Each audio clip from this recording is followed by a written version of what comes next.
So my name is Jauniaux. I'm a professor of obstetric and fetal medicine at UCL. I've been here for 22 years, and my main interest in research is the placenta. And as you may know, the placenta is probably the most important organ of pregnancy after the fetus, because without the placenta there is no pregnancy. And the placenta is essential in transferring all the nutrients to the fetus, but also in establishing the pregnancy inside the womb. So any problem with the placenta will have a side effect on both the mother and the fetus. And so that has been the essential principle of the research that we've been conducting in my group. We started with HIV because we didn't know how HIV could or could not transfer to the fetus in utero.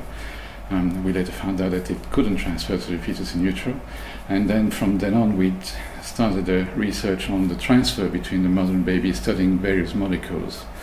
And we recently demonstrated that a little organ that's inside the placenta, which is called a secondary yolk sac, which everybody thought was a vestigial organ from evolution, is actually still very active in the first 3 months of the pregnancy. And our research has ended up in Gray's Anatomy, which is quite fantastic because anatomy is a very conservative field, and so some of the hypotheses that we developed through the years were a bit controversial, and the traditional anatomists didn't like them very much. In particular, the fact that there is very little maternal circulation inside the placenta in the first 3 months, because the fetus needs to be protected from too much oxygen during its development.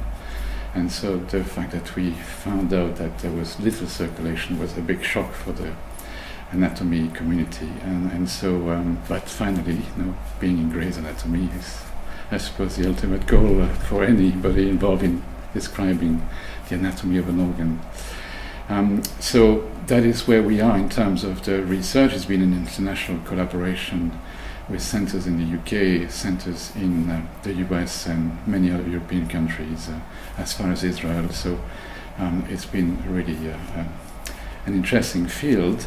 And now we're slowly moving in another direction, which is more clinical, and we are looking at disorders of placentation secondary to uterine surgery like cesarean section, which is becoming a very big issue. And the condition that results from cesarean section is called placenta accreta.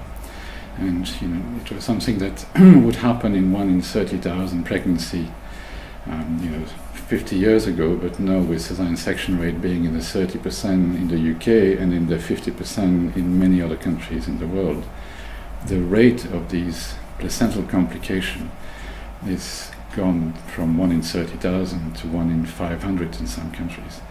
And it's a very complex situation, because if the placenta of the next pregnancy after a cesarean section goes into the scar of the previous cesarean section, it will implant there, it would completely invade the scar, and it would be impossible to remove at delivery.